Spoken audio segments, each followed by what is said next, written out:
Bro படம் சூப்பராக இருந்துச்சு ப்ரோ. ஆக்சுவலி ரீ ரிலீஸ் மாதிரியே தெரில. ஆக்சுவலி நிறைய தேட்டரில் ரீ ரிலீஸ் பார்த்துருக்கேன். கமலாலாம் நிறைய படம் ரீ ரிலீஸே பார்த்துருக்கேன். ஒரு 10 படம் கிட்ட ரீலீஸே பார்த்துருக்கேன். பட் ஆனால் ரீ ரிலீஸ்ன்றது ஆக்சுவலி ரியல் ரீ ரிலீஸ் இதுதான் ப்ரோ. ரொம்ப என்ஜாய் பண்ணோம், ரொம்ப செலிப்ரேட் பண்ணோம். ஆக்சுவலி தேட்டர் ரீ ரிலீஸ் பண்ணுறதே ஃபேன்ஸ் என்ஜாய் பண்ணுறதுக்கு அதெல்லாம் பண்ணுறாங்க. இவங்க வந்து ஃபேன்ஸ் ஃபுல் ஃப்ரீடம் கொடுத்துறாங்க ப்ரோ. இப்போ மற்ற தேட்டர்லாம் நம்மளால் எதுவுமே கேரி பண்ணிட்டு கூட போட மாட்டாங்க. பட் இங்கே OTFC எல்லாத்தையும் ப்ரொவைட் பண்ணிட்டாங்க. பேப்பர்ஸ் பாப்பர் எல்லாத்தையும் ப்ரொவைட் பண்ணி ரொம்ப சப்போர்ட் பண்ணாங்க ப்ரோ. ஆக்சுவலி அவங்களோட மோட்டிவ் என்னன்னா ஃபேன்ஸ் சாட்டிஸ்ஃபைட் ஆகணும். அதை வந்து சாட்டிஸ்ஃபை பண்ணாங்க ப்ரோ. ஆக்சுவலி ரொம்ப தேங்க்ஸ் ப்ரோ. ப்ரோ ஆக்சுவலி நான் சின்ன வயசுல எங்கள் அப்பா அம்மா கூட போயிருக்கேன் ப்ரோ இந்த படத்துக்கு. நல்ல நபருக்கு அகஸ்தியா தியேட்டரில் பார்த்துருக்கேன் இந்த படம். பட் அதே ஒரு ஃபீல் இங்கே இருந்துச்சு ப்ரோ. பட் அப்போ நம்மளுக்கு அவ்வளோ இல்லை. இந்த டைம் தான் நம்மளுக்கு தெரியும் என்ன நம்ம என்ஜாய் பண்ணணும்னு சொல்லிட்டு. ஆனால் ரொம்ப ரியலாக சத்தியமாக ரொம்ப என்ஜாய் பண்ண ப்ரோ இந்த படத்தை. ரொம்ப தேங்க்ஸ் தியேட்டருக்கு, தேங்க்ஸ் ரொம்ப OTFCக்கு ரொம்ப தேங்க்ஸ் ப்ரோ. எனக்கு பிடிச்ச சீன்னு பார்த்தோன்னாக்கா அவங்க அந்த கிளைமேக்ஸில் வந்து அவங்க கேர்ள் ஃப்ரெண்ட் ஃபீல் பண்ணுவாங்கள்ல, அந்த சாங் ஒன்று வரும், லவ் சாங் ஒன்று, சேட் சாங் ஒன்று வரும். அந்த சாங் அந்த சீன் ரொம்ப பிடிக்கும் ப்ரோ எனக்கு. தளபதி தான் எல்லாமே, தளபதிக்காக தான் இனிமேல் தமிழ்நாடே தளபதி இது ப்ரோ. இல்லை ப்ரோ 2026 வரைக்கும் அவர் கமிட் ஆகிருக்காருன்ற மாதிரி சொன்னாங்க. அதுக்கப்புறம் படம் வராது. பட் ஆனால் பார்ப்போம். படத்தில் ஹீரோவாக இருந்தார், இனிமேல் ரியல் லைஃப்பில் ஹீரோவாக இருக்காரா என்னன்னு பார்ப்போம் ப்ரோ. பண்ணதே சந்தோஷம் தான். அவர் மக்கள் நல்லது பண்ணால் சந்தோஷம் தான். சரி ப்ரோ தம்மா தூண்டு பிளேடு மேலே வச்ச நம்பிக்கையா உன் மேலே வை, எப்போ ஜெயிக்கலாம்.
நான் ஒரு 40-50 வாட்டி பார்த்துருப்பேன். ஆனால் எப்போ பார்த்தேன்றது மறந்துட்டேன்.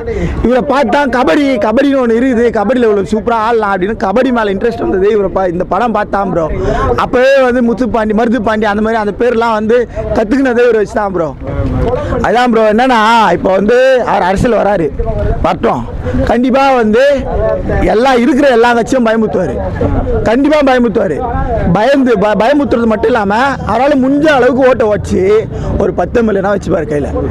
அந்த 10 MLA என்ன பண்ணுறாங்கன்னு பாருங்க. இந்த எலெக்ஷனில் பாருங்க, அந்த 10 MLA என்ன பண்ணுறாங்க பாருங்க. பார்த்துட்டு அது உங்களுக்கு பிடிச்சிருந்தா அடுத்தது ஒரு CM உட்கார வைங்க. என்ன தப்பு உங்களுக்கு? என்ன இருக்குது? இப்போ இன்னொரு டீம் இருக்குது, அந்த டீம் என்ன பண்ணுது? மன்ற வைக்காத வந்து நான் பைக் எடுத்துன்னு போயிடுறேங்கண்ணா, நீ எப்படின்னா போ. என்ன ப்ரோ இது? அப்போ வந்து உன் பின்னாடி இவ்வளோ பெரிய கூட்டம் இருக்குதுல்ல, அந்த கூட்டத்துக்கு நான் தான் பண்ணுறேன். நீ ஒன்றும் கிடையாது. என் தளபதி வராரு, இப்போ என் கூட்டம் பின்னாடி இருக்கிற கூட்டத்தை அவர் புரிஞ்சுக்கினாரு. நான் இதை வந்து இவங்களுக்கே நான் நன்மையாக மாற்றுறேன்னா அவர் மாற்றுறாருல. ஏன் சுயநலமாகறீங்க நீங்களே எங்களுக்கு ஆதரவு கொடுங்க. ஆதரவு கொடுத்து தமிழகத்தை நீங்கள் இங்கே தானே இருக்கிறீங்க, இங்கே தானே அப்போ இருக்கிறீங்க, இங்கே தானே சம்பாதிச்சிங்க. அப்போ இங்கே இவங்க 2 பேரும் சேர்ந்து பண்ணுங்க, ஏதாவது பண்ணி தமிழகத்தை வரைக்கும் கொண்டாங்க. புரியல, இவங்க கொள்ளடிக்கிறாங்க எல்லாம் சொல்கிறீங்களா, அப்போ 2 பேரும் சேர்ந்து மாற்றுங்க. இவருக்கு கையை காட்டி விடு, நீ பண்ணு, இவர் பண்ணு, இவங்களுக்கு ஓட்ட போடுன்னு கையை காட்டி விடு. அவர் பண்ணுவார். அவர் பண்ணுறேன்னு இறங்குறாருல. நீ சும்மா தானே சுற்றினுக்கிற, சும்மா தான் போகிறா வர. சரி ரசிகரை என்டர்டெயின் பண்ணுறியா? இன்னும் கூட ஒரு அப்டேட் இல்லை. இன்னும் கூட வந்து ஒரு படம், ஒரு வருஷத்துக்கு ஒரு படம் தான். அப்படி இருக்க மாதிரி கையை காட்டி விட்டா ஓட்டு எங்களுக்கு வரப்போகுது. நான் ஓடிடா போகிறோம். இங்கேருந்து எல்லோரும் நல்லது செய்கிறோம். நாங்கள் ஃபஸ்ட்டு ஒரு 10 MLA வருவாங்க. கண்டிப்பாக இந்த எலெக்ஷனில் 10 MLA வருவாங்க. 10 MLA வந்து அவங்க என்ன பண்ணுறாங்கன்னு பாருங்கள். பார்த்துட்டு அடுத்ததாக ஒரு CM நீங்கள் உட்கார வைப்பீங்க, கண்டிப்பாக உட்கார வைப்பீங்க. அந்த மாதிரி தான் தளபதி ரூல் பண்ணுவோம். உட்கார வைப்பார், நாங்கள் உட்கார வைப்போம். நாங்கள் வந்து பென்ஸ் அட்வொகேட் டீமு, நாங்கள் வந்து TVKல இணைஞ்சிருக்கிறோம். நாங்கள் வந்து தளபதி கீழே தான் இருக்கிறோம். அப்படியே ஸ்ட்ரெயிட் கனெக்ஷனில் தான் இருக்கிறோம். நல்லபடியாக யார் ப்ரோ புரியல ப்ரோ? விஜய் அண்ணனுக்கு வந்து எதுக்குமே பயப்படக்கூடாது. அதே போல் விஜய் அண்ணா வந்து தெளிவான ஆளுங்களை கூட வச்சுக்கணும். அதுதான் மேட்ரு. இப்போ வந்து நிறைய பேர் இருக்கிறாங்க, ஆனால் தெளிவான ஆளுங்க கூட இல்லை. அண்ணன் வராருனா தெளிவான ஆளுங்களை வச்சுக்கணும்.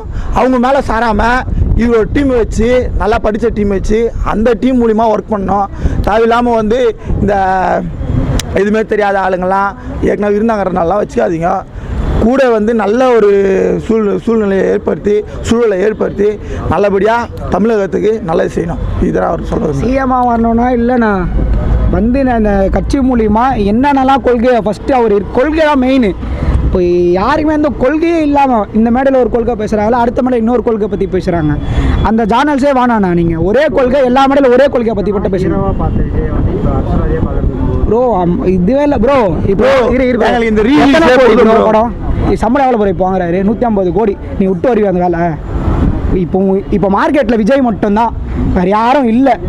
அந்த டைமில் நீ ஒரு பீக்கில் அப்படி இருக்கும்போது நான் மட்டும் தாண்டா, தனு சொல்வாளே நான் தாண்டா அப்படின்னு சொல்லுவார்ல, அதே மாதிரி இருக்கிற ஸ்டேஜில் நீ விட்டு வரைய 150 கோடி வேலை விட்டு, அதை விட்டு வர்றது அவர் அவசியம் இல்லை. அதை விட்டு வராருன்னு நம்ம அதை வர வைக்கணும் ப்ரோ.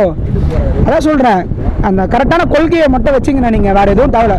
கொள்கை கரெக்டாக இருந்தால் போகிற வழி நல்லாயிருக்கும். அது உங்களுக்கு நல்லாவே தெரியும். நீங்கள் அதை தான் ஃபாலோ பண்ணி இந்த ஸ்டேஜில் நிற்கிறீங்க. இப்போ இருக்க ஜென்ரேஷன் வந்து இந்த சினிமாவில் வந்து விஜய் பார்க்கணும்னு ஒரு ஆசையான இருக்கும் ப்ரோ. ரீலீஸ் போதும் ப்ரோ, ரீலீஸே போதும். ஜென்ரேஷன் வந்து அதே பார்க்கட்டும். புது ஜென்ரேஷனு எங்கள் அண்ணனை வந்து சிஎம்மாகவே பார்க்கட்டும். நாங்களாம் வந்து எங்கள் அண்ணன் ஆக்டராகவும் பார்த்துட்டோம், சிஎம்மாவும் பார்ப்போம். வந்து இப்போ எங்களுக்கு ரீலீஸே போதும். 10 வாட்டி இதே பாட்டை 10 வாட்டி போட்டால் கூட நாங்கள் ஹவுஸ்ஃபுல்லாக்குவோம். தமிழ் சினிமாவில் புது கலைகள் வர மாட்டேங்குது. பிரேமலு அதுதான் ப்ரோ. இப்போ இந்த மாதிரி ஸ்கிரிப்ட்லாம் நம்ம எடுக்கணும். ஸ்கிரிப்டுன்னு அதாவது மாஸ் படம், எங்கள் அண்ணன் நடிச்சாலே மாஸ் படம், அப்படி மாஸ் படம் ஓடிடும்.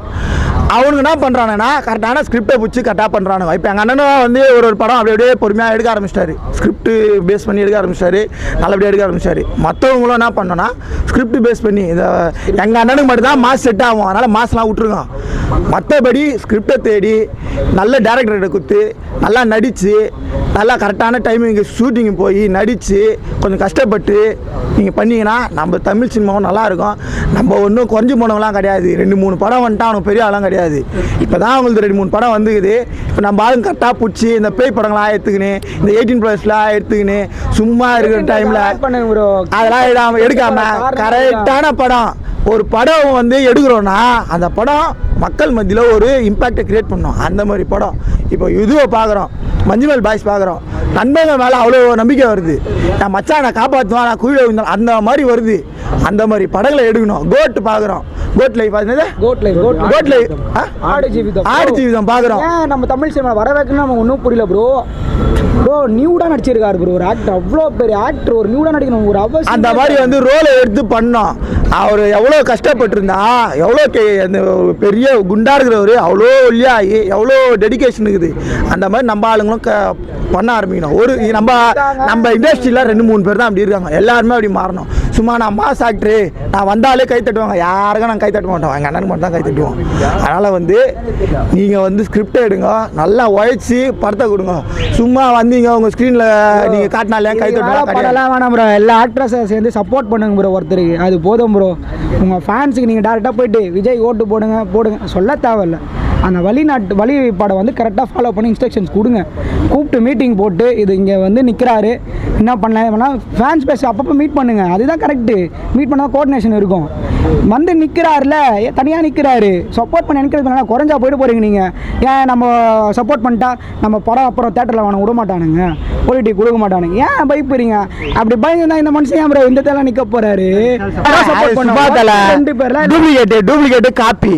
எல்லாருமே தளபதி ஆயிட முடியுமா? சைக்கிள் ஓட்டினா நீ தளபதி ஆயிடுவியா? எல்லாம் டூப்ளிகேட் காப்பி. அதெல்லாம் வேலைக்கா வரல. சப்போர்ட் பண்ணுறாருல, அதை ட்ரோல் பண்ணாங்க. சப்போர்ட் பண்ணால் போதும். சப்போர்ட் பண்ணா ஓகே தல. எங்கள் தலைவனை பார்த்து எங்கள் தளபதியை பார்த்து அப்படியே காப்பி அடிக்கலாம் வந்து செல்லாது. தளபதி புரட்சி தளபதி ஆயிட முடியுமா? முடியாது.